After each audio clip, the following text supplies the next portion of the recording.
তো এরাই তারা যারা এই যুদ্ধটাকে লম্বা করার জন্য ফিকির করছে। এটা বিশ্বের একটা বড় ইস্যু। এই ইস্যুটায় মুসলিমরা যে খুব আরামে আছে এমন নয়। মনে করার কোনো সুযোগ নাই যে এটা পশ্চিমাদের মধ্যে যুদ্ধ, আমরা ইফেক্টেড হব না, বিষয়টা এমন নয়। বরং এই একটা ইস্যুতেই সারা বিশ্বে এক্সপোর্ট ইম্পোর্ট কলাপস করছে, বৈদেশিক বাণিজ্য ঝুঁকির মুখে পড়ছে। কোনো কোনো ক্ষেত্রে ডলারের বিপরীতে বিভিন্ন মুদ্রার মান কমে যাচ্ছে, কোনো কোনো ক্ষেত্রে গ্যাস এবং তেলের দাম বেড়ে যাচ্ছে, নিত্য প্রয়োজনীয় জিনিসপত্রের দাম বেড়ে যাচ্ছে, কারণ যুদ্ধের কারণে এক্সপোর্ট ইম্পোর্ট কলাপস করছে। এবং যখন এক্সপোর্ট ইম্পোর্টটা কলাপস করে তখন কি হয়? তখন মুদ্রাস্ফীতি হয়। মুদ্রাস্ফীতি মানে টাকা ফুলে যাওয়া নয়, মুদ্রাস্ফীতি মানে হচ্ছে ডলারের বিপরীতে টাকার মান কমে যাওয়া। মনে করেন, কথার কথা বলছি, যদি এমন হয় যে $1 = 100 টাকা, আর বৈশ্বিক সংকটের কারণে যদি ডলারের দাম বেড়ে যায়, টাকার মান কমে যায়, তখন দেখা যাবে $1 = 125 টাকা। এমন হতে পারে। এই যে 25% বা 20% যে দামটা বেড়ে গেল, তার মানে আপনি আপনার বেতনের 20% শ্রমটা হারিয়ে ফেললেন। আপনার বেতন যদি হয় 100 টাকা, এখন আপনার বেতন হচ্ছে 80 টাকা, অথচ 80 টাকা অর্জনের জন্য আপনাকে 100 টাকা শ্রম দিতে হবে। তো এগুলো কিন্তু একটা ইস্যু সারা বিশ্বে ব্যাপক প্রভাব ফেলে। একটা যুদ্ধ এমনি এমনি লাগানো হয় না, এটা পরিকল্পিত। কারণ বিশ্বে এভাবে যদি ম্যাসাকার না করা হয়, তাহলে নতুন শক্তি আত্মপ্রকাশ করে না। যারা বিশ্বের ইতিহাসগুলো একটু পড়ে দেখেছেন, ওয়ার্ল্ড হিস্ট্রি, তারা বুঝতে পারবেন যে বিশ্বে যখনই কোনো পরাশক্তি আত্মপ্রকাশ করেছে, তখন একটা বড় যুদ্ধের প্রয়োজন হয়েছিল। যেমন প্রথম বিশ্বযুদ্ধ, ওই সময় সারা বিশ্বে দাপটের সাথে কয়েকটা কান্ট্রি রুল করত। তার নাম জার্মানি, একটা হচ্ছে ব্রিটেন, এবং রাশিয়া চেষ্টা করেছে। তাদের পরে যখন অটোম্যানদেরকে পরাজিত করা হয়েছে, তখন নতুন শক্তি হিসেবে আত্মপ্রকাশ করেছে ইউনাইটেড স্টেট। তার আগ পর্যন্ত কিন্তু মানুষ তাকে খুব একটা চিনত না। বিশ্বের পরিবর্তনের জন্যে একটা বড় যুদ্ধের প্রয়োজন হয়। তো সিরিয়ার অবস্থা যখন খারাপ ছিল, আমরা মনে করছিলাম যে হয়তোবা নতুন কোনো রুলিং স্টেট পৃথিবীতে আসবে। তো তখন হয়নি, আলহামদুলিল্লাহ। এখন এই ইস্যুটাকে কেন্দ্র করে মনে হচ্ছে বিশ্বে আরও একটা নতুন চালিকা শক্তি স্টেট আসতে পারে। সেটা কে? আমরা একটু অনুমান করব আজকে। কেন অনুমান করব? কারণ তাদের সাথে মুসলিমদের ভবিষ্যৎ জড়িত আছে, তাদের সাথে মুসলিমদের ভবিষ্যৎ জড়িত আছে। এবার আপনাকে আমি একটা দ্বিতীয় ইস্যুর দিকে নিয়ে আসি। সারা ওয়ার্ল্ডে দ্বিতীয় একটা ইস্যু চলছে এখন, সেটা হলো কোরআন পুড়িয়ে দেওয়া ইস্যু। কি ইস্যু? কারা পুড়িয়ে দিচ্ছে? আমরা মুসলিমরা কি কখনো অন্য কারো ধর্মগ্রন্থ পুড়িয়ে দিয়েছি? আমরা বরং এই কথা বলি যে কোনো মুসলিম ততক্ষণ পর্যন্ত মুসলিম হতে পারবে না যতক্ষণ পর্যন্ত সে ঈসা আলাইহিস সালামকে নবী বলে স্বীকার না করছে। আমাদের চাইতে নবী ঈসা আলাইহিস সালামকে কেউ বেশি সম্মান করে? আমরা বলছি কেউ মুমিনই হতে পারবে না, মুসলিম হতে পারবে না, যদি সে ঈসা আলাইহিস সালামকে আল্লাহর নবী বলে স্বীকার না করে। এখন তার অনুসারীর দাবিদাররা তাহলে কেন কোরআন পড়িয়ে দিচ্ছে? উত্তর, কোরআনুল কারীম তাদের বিকৃত ধর্মচর্চা এবং সারা বিশ্বব্যাপী তাদের জুলুম নির্যাতনের বিরুদ্ধে কথা বলছে বলেই তারা কোরআনের বিরুদ্ধে ক্ষোভ ঝাড়ছে। যেমন তাদের মধ্যে জেনাটা হালাল, যে যার সাথে ইচ্ছা জেনা করতে পারে, আর আল্লাহ পাক কোরআনে বলছেন জেনার ধার কাছেও যেও না। তাদের কাছে সুদটা হালাল, সুদটা ওদের কাছে বৈধ, এবং সুদ দিয়েই তারা চলে, অন্য রক্ত চুষে খায়। সুদের ফলাফলটা অনেকটা ঢাকা শহরের মতো। কিসের মতো? একটা অংশ দেখবেন দিন দিন রিচ হচ্ছে, দিন দিন রিচ থেকে রিচার হচ্ছে একটা অংশ, আর একটা অংশ দিন দিন প্রভার্টি এবং ডিস্ট্রিবিউশনের মধ্যে যাচ্ছে। প্রত্যেকটা বড় বড় শহরের এই চিত্র। সুদের মধ্য দিয়ে সারা বিশ্বের একটা অংশের মানুষ দিন দিন ধনী হয়েছে।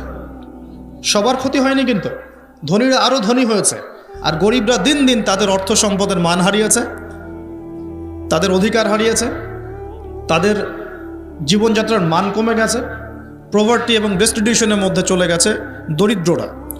তারা এক কথায় বলতে পারি দাসত্বের শৃঙ্খলা আবদ্ধ হয়েছে, অর্থনৈতিক দাসত্বের শৃঙ্খলা আবদ্ধ হয়েছে। এটা ব্যক্তি থেকে শুরু করে সমাজ, কোনো কোনো ক্ষেত্রে রাষ্ট্র পর্যন্ত দাস হয়ে গেছে। আপনারা কি শ্রীলঙ্কার কথা জানেন? দেশটা যে দেউলিয়া হয়ে গিয়েছিল, কেন হয়ে গেছে? মূল কারণটা কি? দুইটা কারণ বল। কয়টা কারণ? অনেকে 3-4টা কারণ বলেন। অর্থনীতিবিদ যারা আছেন, আমাদের দেশের বড় বড় অর্থনীতিবিদ যারা আছেন, তারা 4টা থেকে 5টা কারণ বলেন। আমি স্টাডি করেছি, কিন্তু আমরা ইসলামিক সেন্সে দেখি 2টো কারণ। কয়টা কারণ? 1 নাম্বার দুর্নীতি। 1 নাম্বার কি? দুর্নীতি। 2 নাম্বার হচ্ছে রিবা বা সুদ। ব্যাস, যথেষ্ট। বাকি যেগুলো অপরিকল্পিত প্রজেক্ট ইত্যাদি ইত্যাদি, এগুলো অত মেজর কারণ নয়, এগুলোকে সামাল দেওয়া যেত।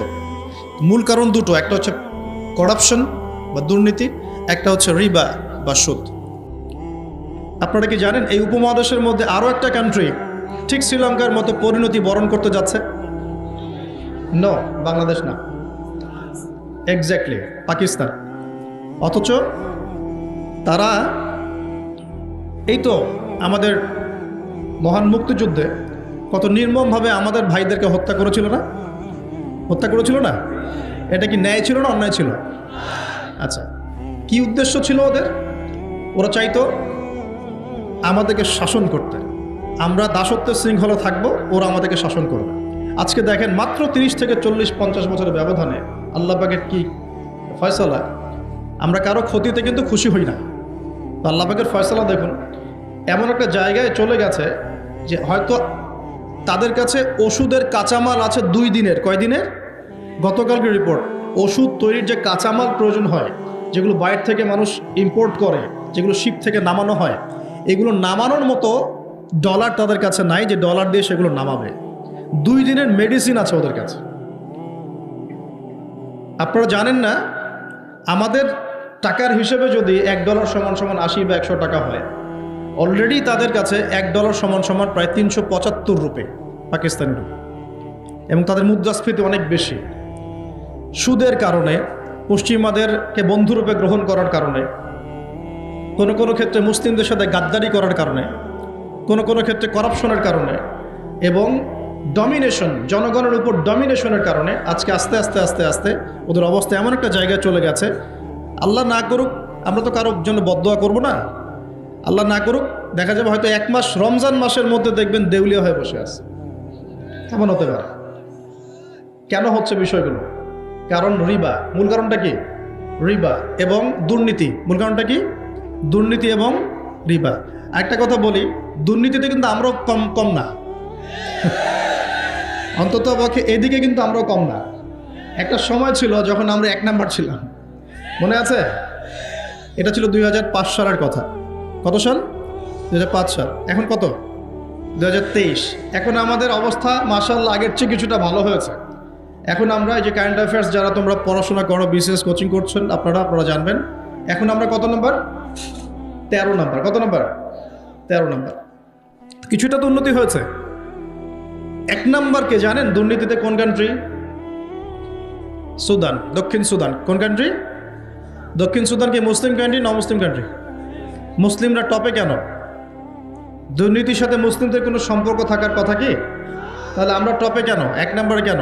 দক্ষিণ সুদান 1 নম্বরে কেন? ওরা কি মুসলিম না? তাহলে শুধু লা ইলাহা ইল্লাল্লাহ মুখে বললেই মুসলিম হওয়া যায় না, যতক্ষণ পর্যন্ত না মানুষ কোরআন এবং সুন্নাহকে আমল করে দেখাচ্ছে। আপনারা কি জানেন সবচেয়ে কম দুর্নীতিপূর্ণ কান্ট্রি কোনটা? জানেন? ডেনমার্ক। হ্যাঁ, গুড। কে বলেছেন? ডেনমার্ক। তার সাথে আরো একটা কান্ট্রি আছে, তার নাম হচ্ছে নিউজিল্যান্ড। কোন কান্ট্রি? এই দুটো কান্ট্রির কোনোটাই কি মুসলিম কান্ট্রি? তারা কি লা ইলাহা ইল্লাল্লাহ বিশ্বাস করে? তাদের সংবিধানে কোরআন আছে, তাদের আমলের মধ্যে রাসূলের সুন্নত আছে, তারপরেও তারা দুর্নীতিমুক্ত হলো কিভাবে? তার মানে ওই শিক্ষাটুকু তারা ঠিকই কোরআন সুন্নাহ মোতাবেক আমল করেছে, শুধু মুখে লা ইলাহা ইল্লাল্লাহ হয়তো পড়ে না। তাহলে আমি এতটুকু বোঝাতে যাচ্ছি, তারা কেন কোরআনকে বিরোধিতা করছে, কেন কোরআনকে পুড়িয়ে দেওয়ার চেষ্টা করছে? কারণ কোরআন এইসব অন্যায়ের বিরুদ্ধে কথা বলছে। কোরআন সমকামিতার বিরুদ্ধে কথা বলছে, কোরআন সমকামিতার বিরুদ্ধে কথা বলছে। আর তাদের কাছে সমকামিতা হচ্ছে বাক স্বাধীনতা। একটা ছেলে চাইলে একটা ছেলেকে বিয়ে করতে পারে, একটা মেয়ে চাইলে একটা মেয়েকে বিয়ে করতে পারে। বলে নাউজুবিল্লাহ। আসলে বিয়ে তো ওখানে প্রয়োজন নাই, ওখানে প্রয়োজন সেক্সের। কিসের প্রয়োজন? সেক্সুয়াল সম্পর্ক। বিয়ের কোনো প্রয়োজন নাই। তারা ওখানে অবাধ এভাবে বিকৃত যৌন চর্চা করে, যেটা কোরআন সরাসরি হারাম করেছে। বরং কোরআন বলছে এমন পাপের কারণে কওমে লুতকে যে শাস্তি দেয়া হয়েছে, এই শাস্তি মহাবিশ্বে কাউকে দেয়া হয়নি। বলেন নাউজুবিল্লাহ।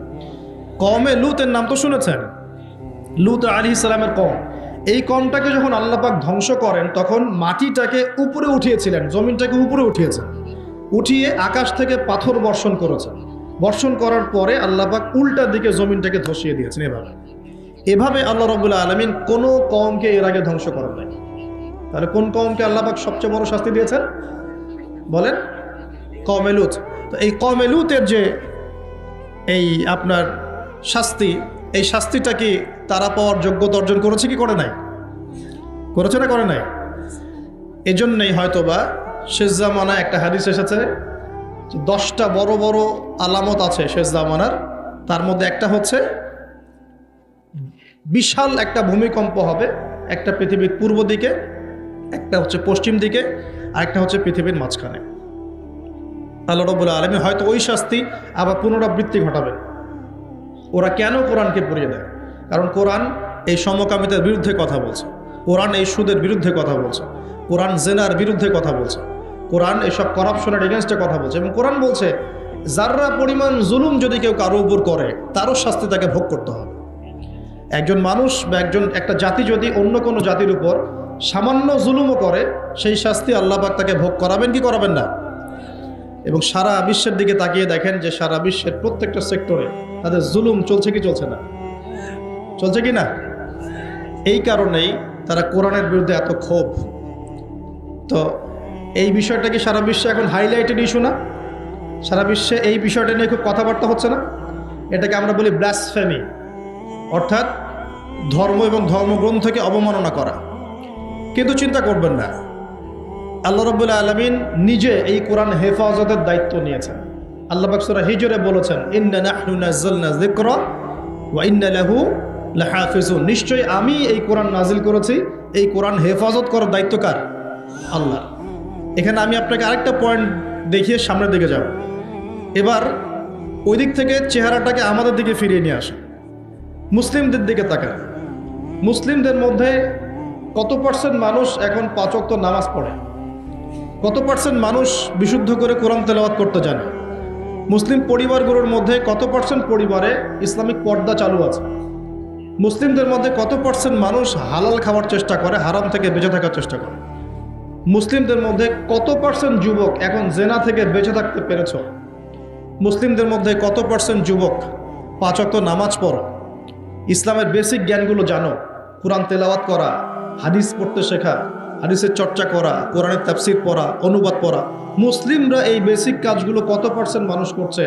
এদিকে আমাদেরকে বেশি ফোকাস করতে হবে।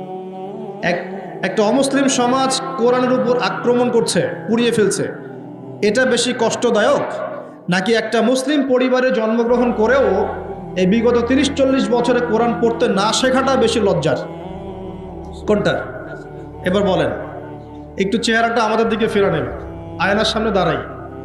অমুসলিম, সে কোরআন সম্পর্কে কিচ্ছু জানে না এবং কোরআন তাদের চলমান জাহিলিয়াতের বিরুদ্ধে কথা বলছে, রাগে কোরআন পুড়িয়ে দিয়েছে। বুঝলাম কাজটা খুবই খারাপ, জঘন্য কাজ এবং নিন্দনীয়, ব্লাসফেমি।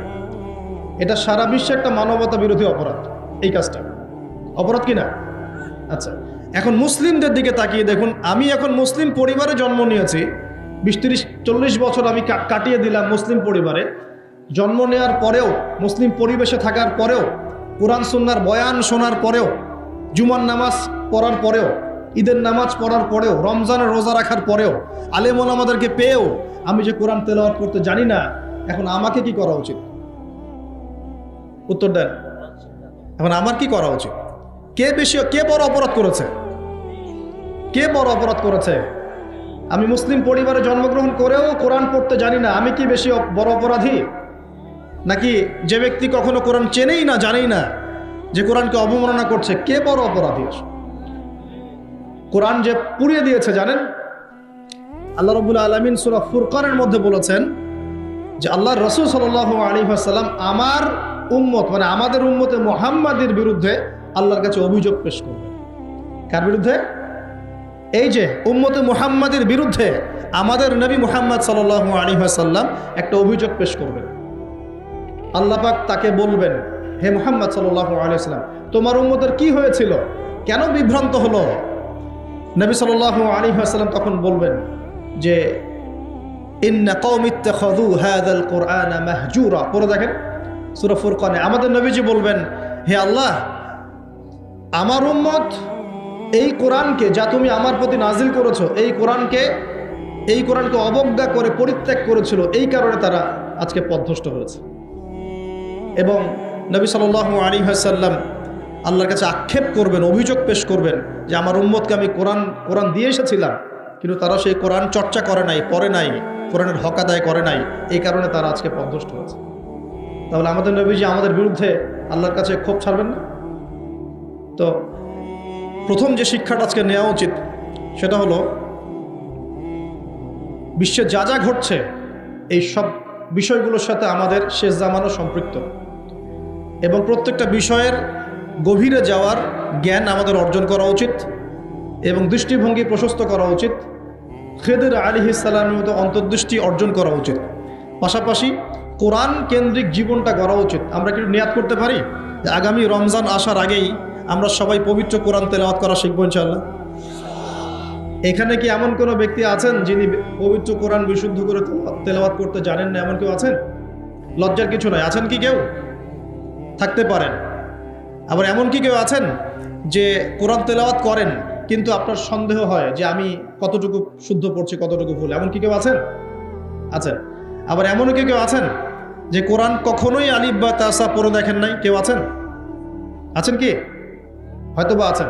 আরেকটা কথা বলি, এমন কি কেউ আছেন যে কোরআন পড়তে জানেন, মুখস্থও করেছেন মাশাআল্লাহ কিছু দূর, কিন্তু কোরআনের অর্থ বোঝেন না? এমন কেউ আছেন?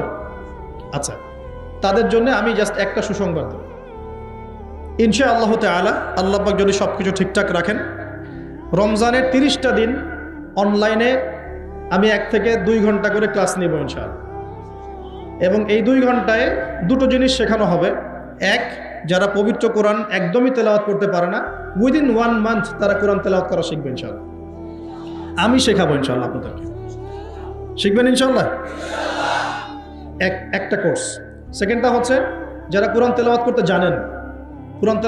জানেন কিন্তু কোরআনের অর্থটা বোঝেন না, ইনশাআল্লাহ 1 মাসে তো খুব বেশি কিছু শেখানো যাবে না, কিন্তু 1 মাসের মধ্যে ইনশাআল্লাহ তাআলা আমি আপনাদেরকে এমন একটা কোর্স করাবো ইনশাআল্লাহ 30 দিন কমপক্ষে কোরআনের 40% অর্থ করতে পারবেন ইনশাআল্লাহ।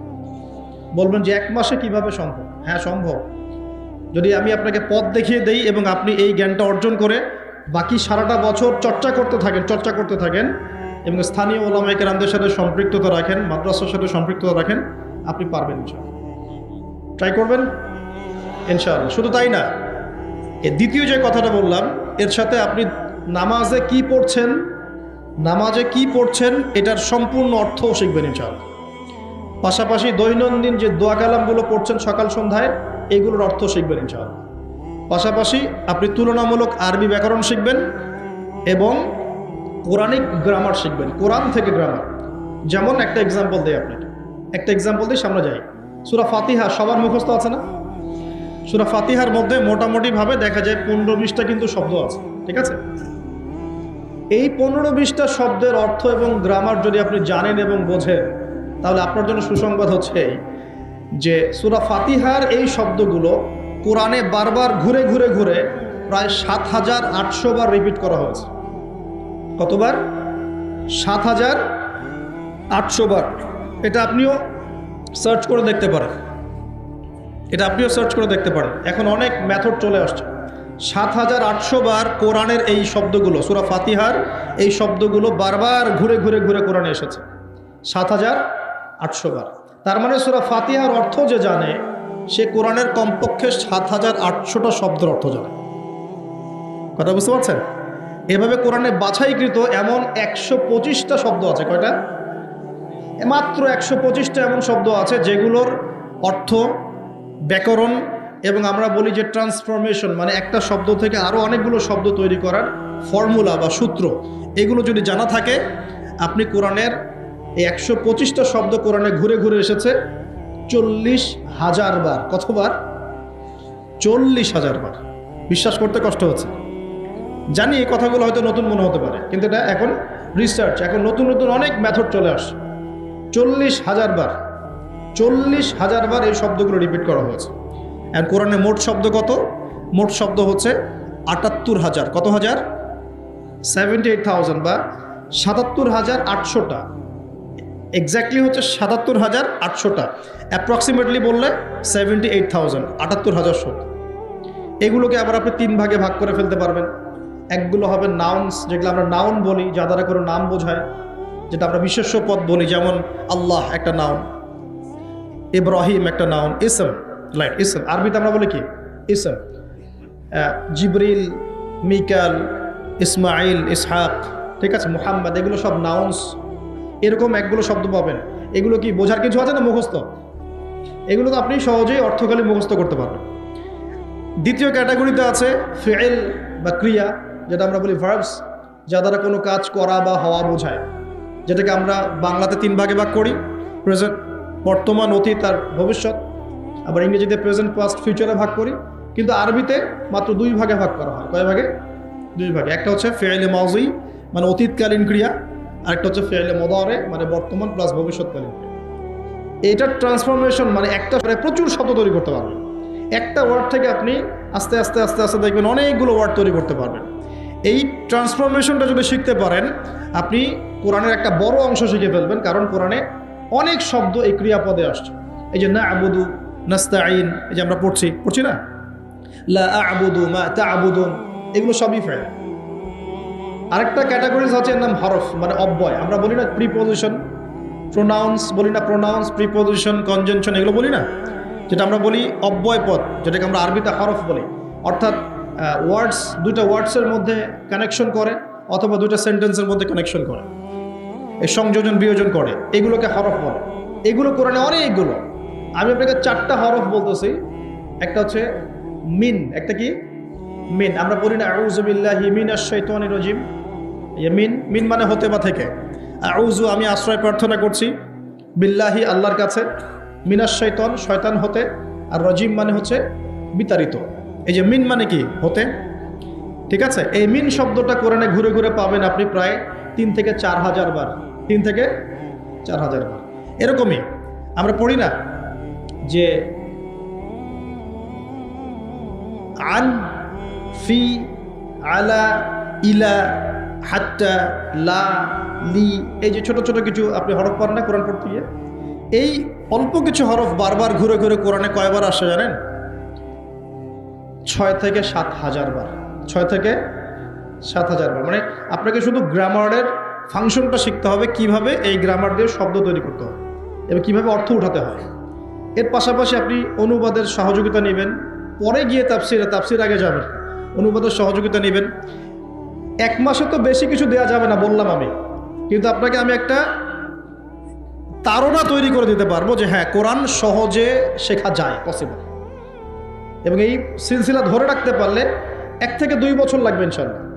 1 থেকে 2 বছর আপনার লাগবে এই ব্যাকরণগুলো হজম করতে। এবং ইনশাআল্লাহ তখন আপনি নামাজ পড়তে যখন দাঁড়াবেন, ইনশাআল্লাহ বিশ্বাস করেন, আল্লাহর কসম করে বলছি, নামাজে আল্লাহু আকবার থেকে আসসালামু আলাইকুম ওয়া রাহমাতুল্লাহ পর্যন্ত আপনি যা পড়বেন তার অর্থ আপনি বুঝতে পারবেন ইনশাআল্লাহ, নিজেই বুঝতে পারবেন নামাজে কি পড়ছেন। এই জিনিসগুলোর অভাব আছে বলেই, এগুলোর ঘাটতি আছে বলেই আমরা ইবাদত করি, কিন্তু ইবাদতের স্বাদ পাই না। ইবাদত করি ঠিকই, ইবাদতটা মজা পাই না, ফিল করতে পারি না। এবং নামাজ পড়ি, মনোযোগ থাকছে না, নামাজে দাঁড়াই কি পড়ছি বুঝতে পারছি না।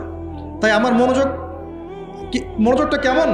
তারাবির নামাজে দাঁড়ালাম, তারাবি তো আমরা মাশাআল্লাহ কোনো মসজিদে, সব জায়গায় না, কোনো জায়গায় 3G 4Gও পড়া হয়। হ্যাঁ, আচ্ছা, তবে এটা একটু স্লো পড়া উচিত। এখানে ধৈর্য আমাদেরও কম, আমাদেরও দোষ আছে।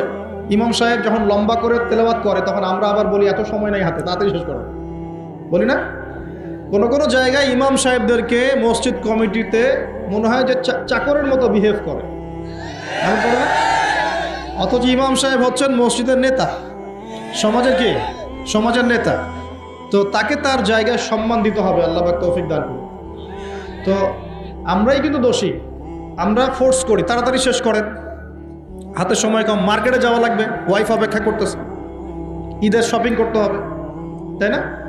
যে রমজান নিয়ে আমি একটু পরে একটু কথা বলবো, কিছু কথা আছে রমজান নিয়ে, খুব গুরুত্বপূর্ণ কথা, খুবই গুরুত্বপূর্ণ। আমি আমার মনে হয় যে এই কথাগুলো এই সিজনে হয়তো আপনারা অন্য কোনো লেকচার বা মাহফিলে শোনেন নাই। রমজান নিয়ে কিছু কথা আছে। আগে এই জায়গায় বলি যে তারাবিতে আমরা অনেক কিছু পড়ি, কিন্তু তারাবির নামাজটার শেষে আপনি যে আব্দুর রহমান এদিকে ডাকেন, ডেকে জিজ্ঞাসা করেন যে ভাই আব্দুল্লাহ, আপনি তারাবির নামাজ পড়লেন, কত রাকাত পড়ছেন? যে 20 রাকাতই পড়ছি মাশাআল্লাহ। ওকে, ফাইন। আচ্ছা, রাকাত সংখ্যা ঝগড়া নিয়ে আমি কথা বলতে যাচ্ছি না, ঠিক আছে? এটা আমার সাবজেক্ট না, আমি এগুলো নিয়ে কথা বলি না। এটা মুফতি সাহেবরা বুঝবেন, ইমাম সাহেব, মুস্তাহিদ যারা তারা বুঝবেন।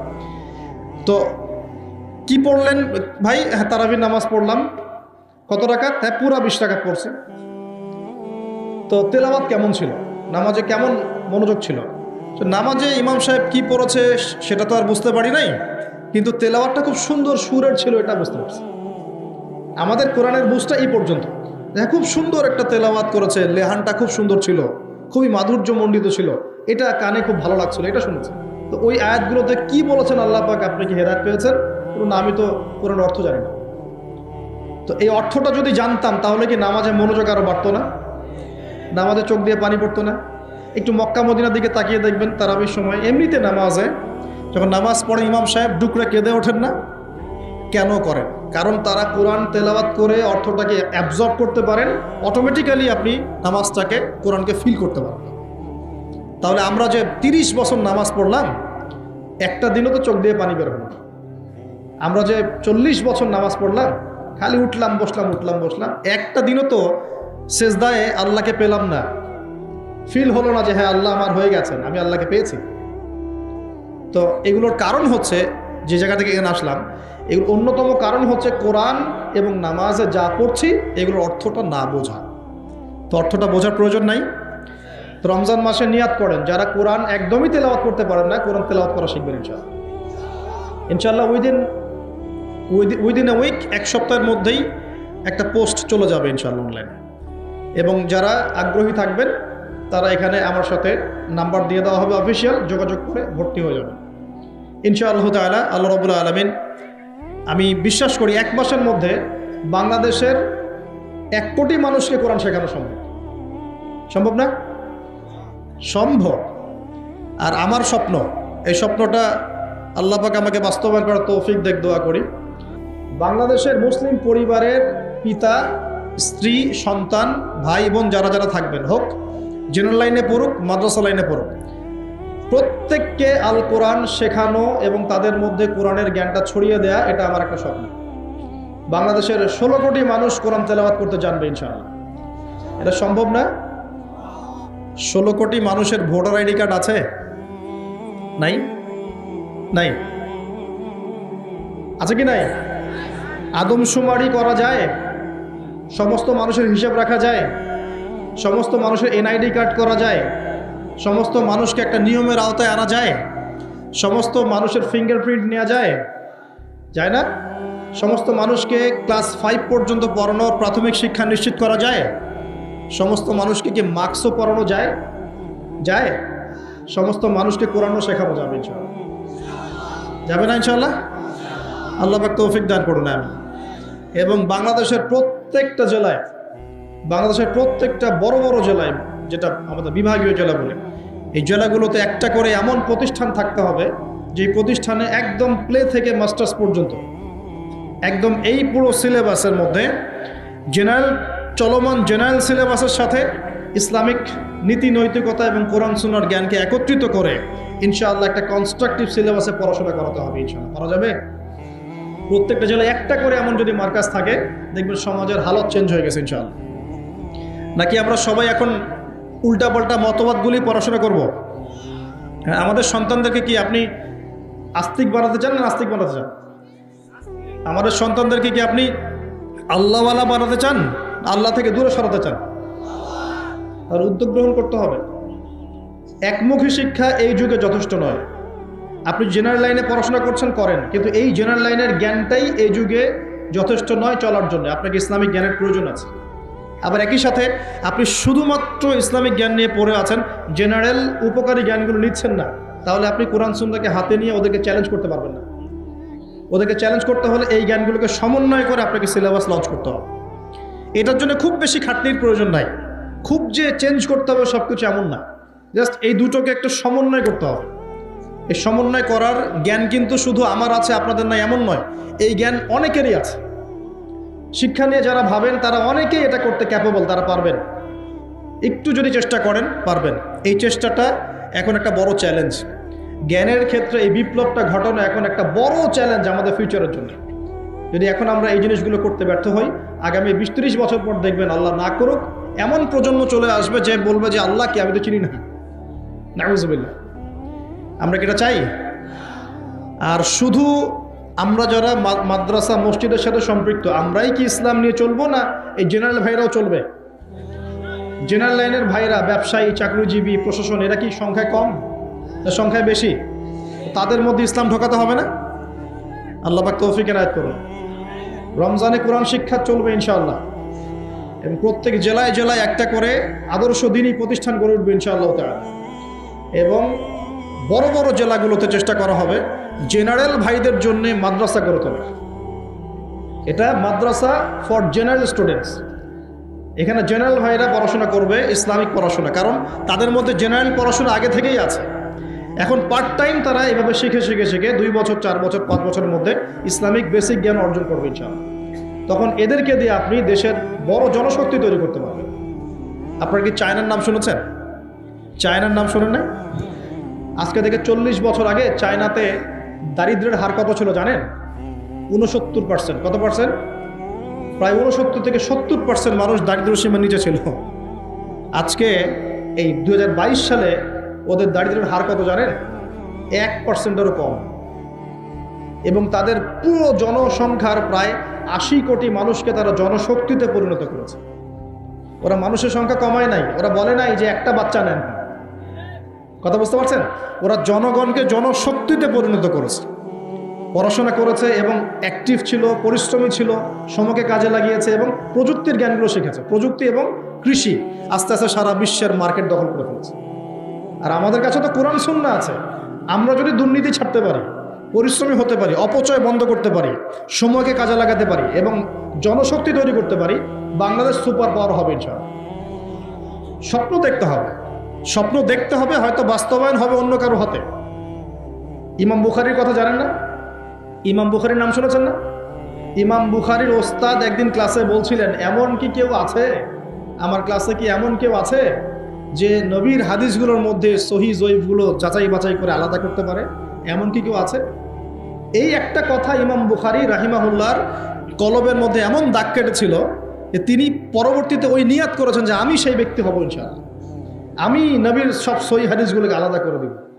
দেখেন পরে ইমাম বুখারী রাহিমাহুল্লাহ তার যে কিতাব তিনি সংকলন করেছেন, এই কিতাবটা কি কিয়ামত পর্যন্ত অমর হয়ে আছে না? অতএব আমাকে করতে হবে জরুরি না। যদি এই থটসগুলো আপনাদের মধ্যে চলে যায়, পরবর্তীতে কেউ যদি এগুলো বাস্তবায়ন করে তাও চলবে ইনশাআল্লাহ। আল্লাহ পাক আপনাদের সবাইকে কথাগুলো বোঝার তৌফিক দান করুন। আরেকটা খবর দেই, সেটা হলো এটা আমার স্ত্রী আমাকে বলতে বলেছে। আর বাসার ডিপার্টমেন্ট খুব জটিল ডিপার্টমেন্ট, এই ডিপার্টমেন্ট হ্যান্ডেল না করতে পারলে সমস্যা। ঠিক আছে, একটা কথা বলি তারপর সামনে যায়। এক সাহাবী এসেছেন ওমর রাদিয়াল্লাহু আনহুর দরজায়। কার দরজায়? ওমর রাদিয়াল্লাহু আনহু তখন আমিরুল মুমিনিন। আমিরুল মুমিনিন তো বোঝেন, পুরো অর্ধবিশ্বের শাসক তিনি। এতটুকু রাষ্ট্রের না, অর্ধবিশ্বের শাসক। তো ওই সাহাবী এসে ঘরের কাছে দাঁড়িয়ে আছেন, একটা বিচার নিয়ে আসছেন। কি নিয়ে আসছেন? বিচার। দাঁড়িয়ে আছেন আছেন আছেন আর ভিতর থেকে কিছু শব্দ শোনা যাচ্ছে, কিছু উচ্চ শব্দ শোনা যাচ্ছে। তো অনেকক্ষণ পর আমিরুল মুমিনিন গেট খুলে বের হয়ে বলছেন, কি সমস্যা, কি জন্য আসছো, কি প্রয়োজন, কি হাজত? তিনি বলছেন, ইয়া আমিরুল মুমিনিন, আসলে আমি যে বিষয়ে অভিযোগ করতে আসছিলাম তা আমি দেখলাম যে আমার অবস্থা আপনার চেয়ে ভালো, এই জন্য আমার অভিযোগের দরকার নেই। বুঝতে পারেননি মনে? তখন আমিরুল মুমিনিন তিনি বলছেন যে আসলে দেখো, আমাদের স্ত্রীরা, তাদেরকে আমরা আল্লাহর কাছে একটা বড় বিশাল একটা অঙ্গীকার দিয়ে গ্রহণ করি। তারা আমাদের সন্তান ধারণ করে, আমাদের বাসা দেখাশোনা করে, খাবার দাবার তৈরি করে, কাপড় চোপড় ধোয়, সে আমার অনেক কাজ করে। এই কারণে মাঝে মাঝে তারা যদি একটু রাগ টাগ ঝাড়ে তখন একটু সবর করে শুনতে হয়। এটা কে বলছেন? আমিরুল মুমিনিন, যিনি এক হুকুম দিলে পারস্য দখল হয়ে যায়, একটা হুকুম দিলে রোমান সাম্রাজ্যের পতন ঘটে যায়, সে আমিরুল মুমিনিন বাসায় এইরকম অবস্থায় আছে। তো ওই জন্য বললাম যে বাসা ঠিক থাকলে আসলে সব ঠিক। তো বাসাকে ঠিক রাখার স্বার্থে যেহেতু এটা দেখবে আবার, সে কারণে একটু বলতে হচ্ছে। রিকোয়েস্ট করেছে এটা যে আপনাদের এই মিরপুরেই ইনশাআল্লাহ তাআলা একটা বালিকা মাদ্রাসা গড়ে উঠছে ইনশাআল্লাহ, মেয়েদের মাদ্রাসা। সেটা সম্পূর্ণ আমার স্ত্রী চালাবেন ইনশাআল্লাহ তাআলা, একদম গোড়া থেকে নিয়ে আস্তে আস্তে পর্যায়ক্রমে দাওরা হাদিস পর্যন্ত। এবং সেখানে ক্লাসিক্যাল যে সিলেবাস এর পাশাপাশি জেনারেল শিক্ষিত দিনী বোনদের জন্যে বোথ অনলাইন এবং অফলাইনে কিছু ডিপ্লোমা কোর্স চালু করা হয়েছে, ইসলামিক ডিপ্লোমা কোর্স। যেমন 6 থেকে 1 বছরের মধ্যে তারা 5টা থেকে 6টা সাবজেক্ট পড়বে, যেমন আকিদা, যেমন হাদিস, কুরআন তেলাওয়াত, রাসূলের জীবনী, ইসলামের ইতিহাস এবং ফিকহের মাসালাগুলো। এভাবে বইগুলো ভাগ করে দেওয়া হবে, সাবজেক্ট ভাগ করে দেওয়া হবে, অনলাইন অফলাইন বোথ দুটোতেই তারা ক্লাস করতে পারবে। এভাবে 6 মাস 1 বছরের কিছু কোর্স তারা চালু করেছে। এটা অ্যানাউন্স করতে আমাকে বলা হয়েছে আর কি। আপনাদের মা বোনদেরকে যদি পাঠাতে পারেন সপ্তাহে 2 দিন 3 দিন করে ইনশাআল্লাহ তাআলা তারা কিছু দিনের জ্ঞান শিখে বাসায় ফিরবে ইনশাআল্লাহ। এই বিষয়টা বলার জন্য রিকোয়েস্টেড ছিলাম আমি বলতে পেরে আমার ভালো লাগছে, আলহামদুলিল্লাহ। আমরা দোয়া করি আল্লাহ পাক এমন কোর্সগুলো প্রত্যেকটা মাদ্রাসায় চালু করার তৌফিক দান। এখানেও মাদ্রাসা আছে শুনেছি আমি, আপনাদের মাদ্রাসার উদ্যোগে ক্লাসিক্যাল যে ধারায় চলছে এটা চলুক, পাশাপাশি জেনারেল ভাইদের জন্য ডিপ্লোমা কোর্স চালু করে, পাশাপাশি নৈশকালীন কোরআন শিক্ষা চালু করে, পাশাপাশি একটু দাওয়াতের মেহনত করেন। মানে শুধু মাদ্রাসায় গতানুগতিক পড়াশোনাই হবে নট নেসেসারি, কিছু ইনোভেটিভ চিন্তা করেন, আমাদের পড়াশোনার চিন্তা করেন। যদি প্রত্যেকটা মাদ্রাসায় জেনারেল শিক্ষিত ভাইদের জন্য 2-3 বছরের কোর্স চালু করা হয়, জেনারেল ভাইরা 3 বছর পর ইসলাম শিখতে পারবেন। আমি বলছি না তারা মুফতি হয়ে যাবে, আমি বলছি না তারা একদম মুহাদ্দিস হয়ে যাবে, কমপক্ষে কোরআন তো তেলাওয়াত করা শিখবে, আরবি ভাষা তো শিখবে, কমপক্ষে আকীদার কিছু মৌলিক জ্ঞান তো শিখবে, নবীজির 40টা হাদিস তো কমসে কম শিখবে, ফিকহের কিছু জ্ঞান শিখবে, রাসূলের জীবনী শিখবে, ইসলামের ইতিহাস তো শিখতে পারবে। এবং এগুলো লঞ্চ করলে দেখবেন আপনারা জায়গা দিয়ে কুল পাবেন। হাজার হাজার জেনারেল শিক্ষিত ভাই মুখিয়ে আছে এমন কিছুর জন্য। আল্লাহ পাক আমাদের মাদ্রাসা পরিচালকদেরকে বোঝার তৌফিক দেন এবং এই ধরনের পদক্ষেপগুলো গ্রহণ করার তৌফিক দান।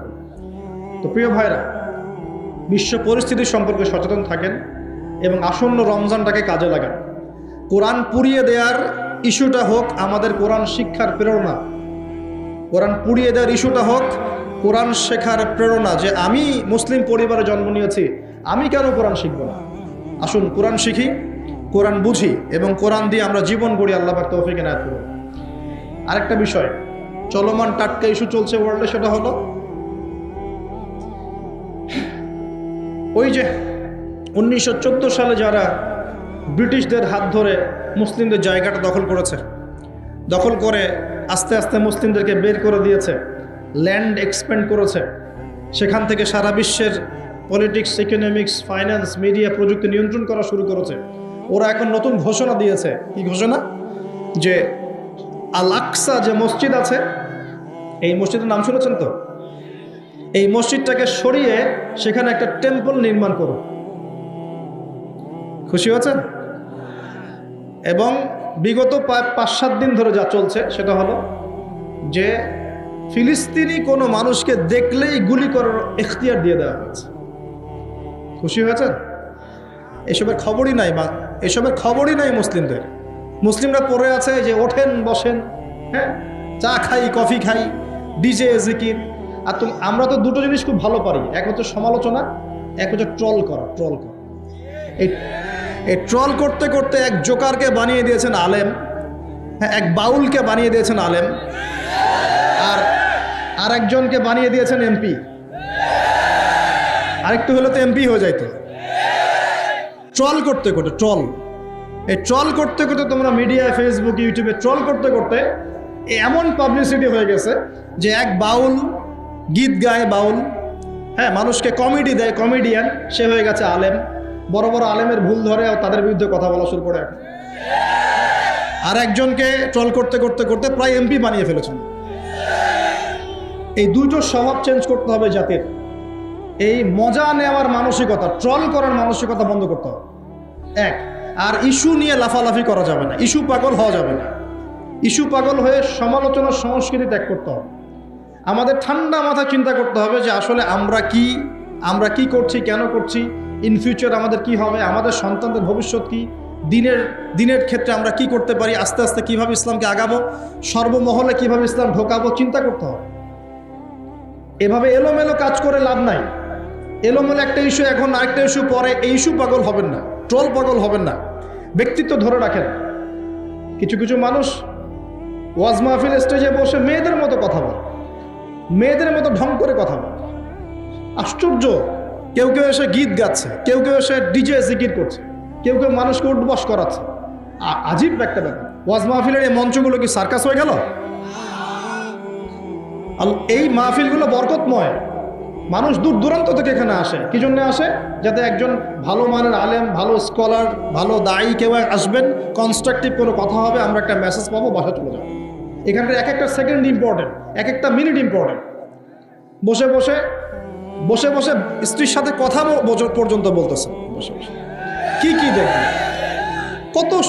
কত কি সার্কাস দেখতে হচ্ছে। সার্কাস চলতেছে বাংলাদেশের মাটিতে। কি ফাইজলামি শুরু হলো এগুলো? আমরা কি আমাদের গায়রত, ব্যক্তিত্ব সব হারিয়ে ফেললাম নাকি? আর এসব এদেরকে ঘটা করে ডেকে এনে লক্ষ লক্ষ টাকা খরচ করে এই মাহফিল করতে হবে? এর চেয়ে তো মসজিদ ভিত্তিক তালিম চালু করা অনেক ভালো। বিশ্বাস করেন, আমি আপনাদেরকে ওয়াদা করছি যে এবার যে মাহফিলে এসে আমার যে অভিজ্ঞতা হয়েছে, এর পরের বছর আমি এত মাহফিলে যাব না। আমি নিজেই বলতেছি, অল্প কিছু মাহফিল হয়তো হাতে নেওয়া হবে, যেটাতে কোয়ালিটি থাকবে, ভালো পরিবেশ আছে, কথা বলার পরিবেশ, শিক্ষিত মহল আছে, ভালো কমিটি আছে। আমার খুব বাজে কিছু অভিজ্ঞতা হয়েছে।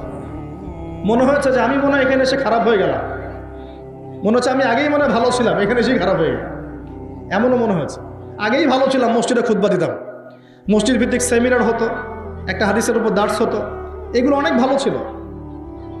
আমি বলছি না যে এর সব কিছুই খারাপ, এটা বলছি না, কিন্তু এখানকার একটা অংশ আছে যেটা এই পবিত্র জিনিসটাকে অপবিত্র করে ফেলছে। এখানে ইসলামিক বিষয়গুলোকে অন্যের সামনে হাসি ঠাট্টার পাত্র বানানো হচ্ছে। এখানে অহেতুক কেচ্চা কাহিনী বলে অনেক জায়গায় সময় নষ্ট করা হচ্ছে। হ্যাঁ, কোনো ক্ষেত্রে মাহফিল টাকা কালেকশনের মৌসুম বানানো হয়েছে। কোনো ক্ষেত্রে এখানে পাবলিসিটি, পপুলারিটি, ভাইরাল হওয়ার চেষ্টা করা হয়েছে। কোনো ক্ষেত্রে কাজ নাই, সারাদিন এর পিছনে কে, ওর পিছনে কে, ওর কোন দোষ, এর কোন দোষ, এগুলোর চর্চা করা হয়েছে। এগুলো চলছে। আমি নিজেও নিয়ত করেছি যে এখান থেকে আস্তে আস্তে আমি সরে যাব।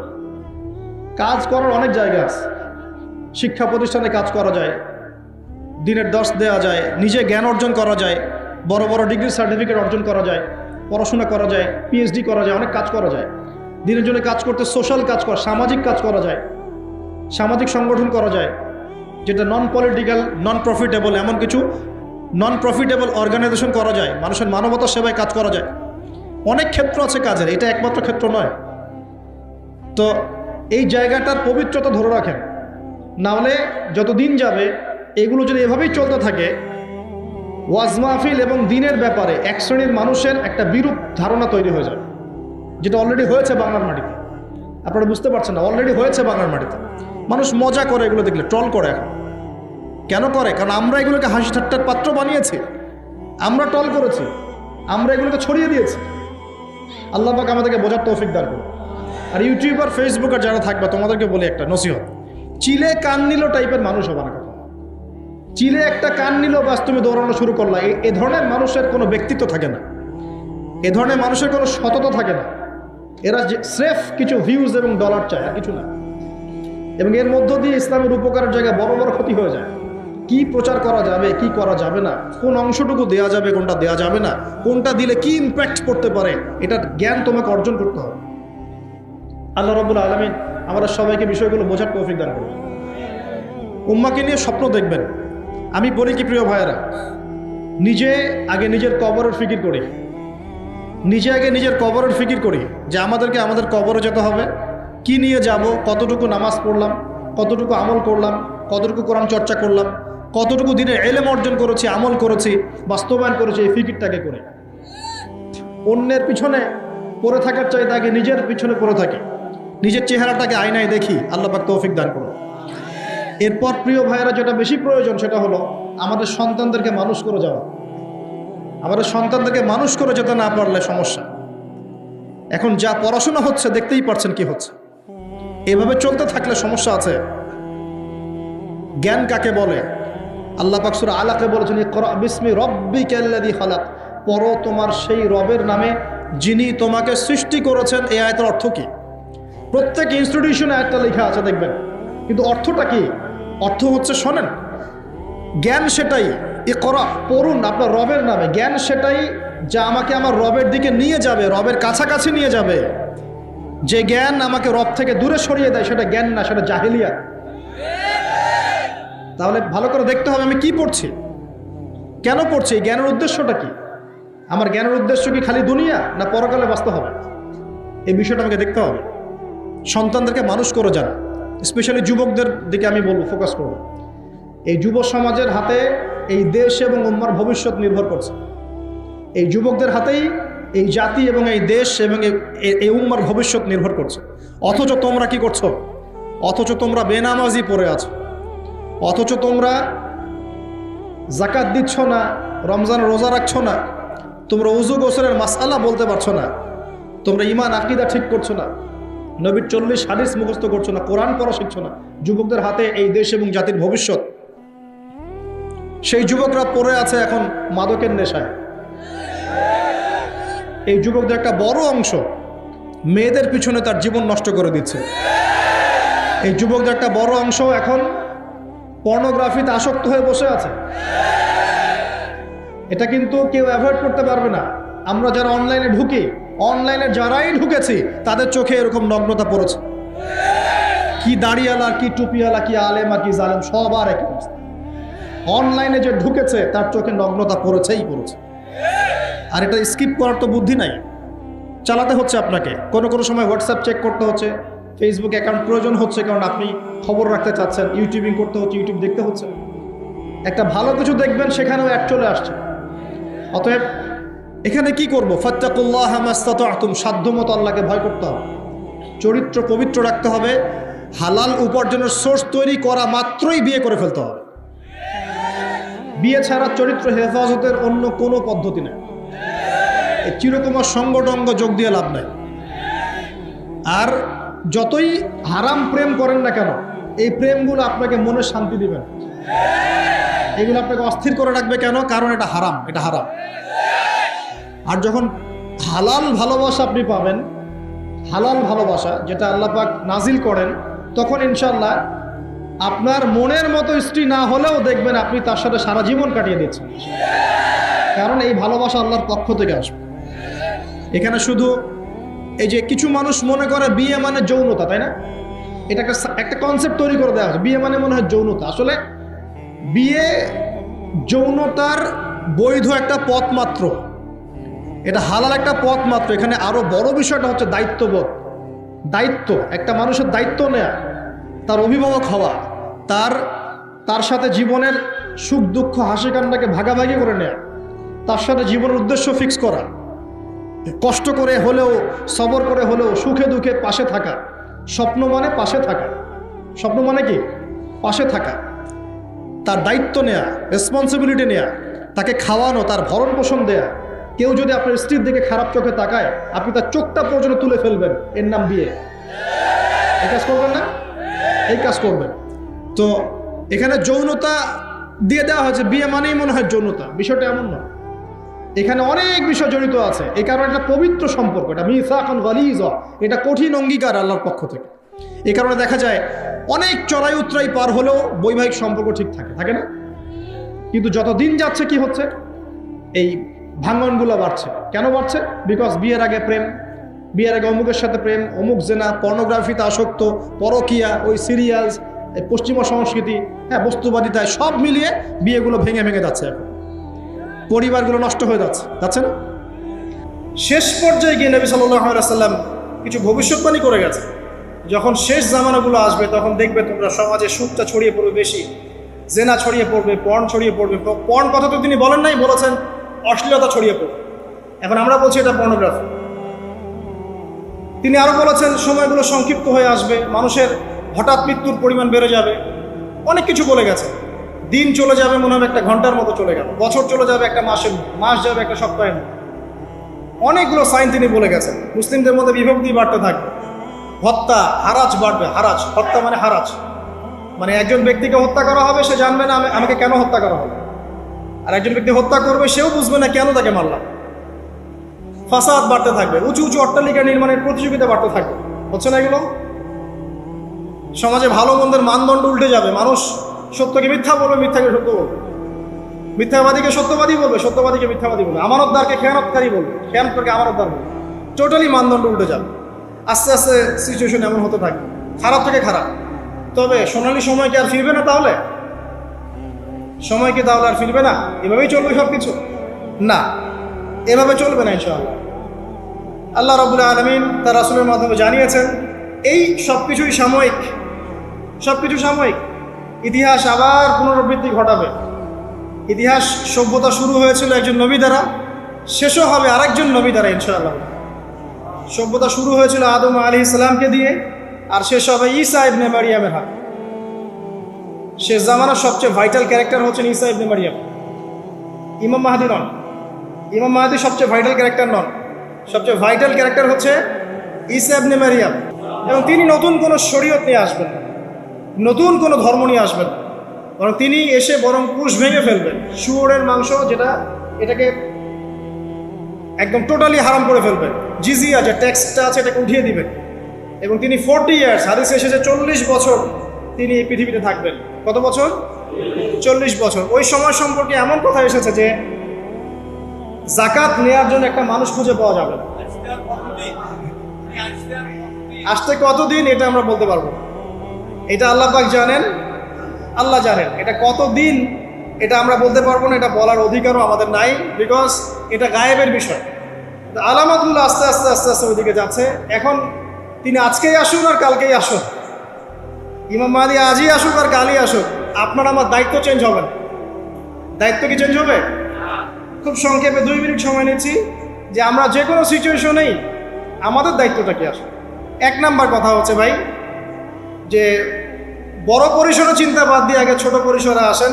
নিজের ব্যক্তি জীবনে আগে ইসলাম প্রতিষ্ঠা করেন, নিজে আগে পড়াশোনা করি, দিনের জ্ঞান অর্জন করেন, পড়াশোনা করেন, যে লাইনেই পড়াশোনা করছেন করেন, কিন্তু ইসলামটাকে, ইসলামের ফরজ ওয়াজিব সুন্নত মুস্তাহাবগুলো শেখেন। ডাক্তার ইঞ্জিনিয়ার হওয়ার কোনো আপত্তি নাই, তুমি বড় পলিটিশিয়ান হন, ইকোনমিস্ট হন, কোনো আপত্তি নাই, বাট ইসলামের বেসিক নলেজটা অর্জন না করে মৃত্যুবরণ করেন না আল্লাহর রাস্তায়। 2 নাম্বার, কোরআনকে সময় দেন, কোরআনটাকে স্টাডি করেন, হাদিসটা স্টাডি করেন, আল্লাহ পাক তৌফিক দান করুন, আমিন। এরপরে আমল বাড়িয়ে দেন, আমলটা বাড়ায় দেন। এখন সময় থাক 100 বছর, 500 বছর বা 2 বছর, আমল বাড়ায় দেন। আপনার আমল আপনার সাথেই, কেউ কারো কবরে যাবে যাবেন। অতএব আমল বাড়িয়ে দেওয়ার চেষ্টা করি, আল্লাহ পাক তৌফিক দান করুন।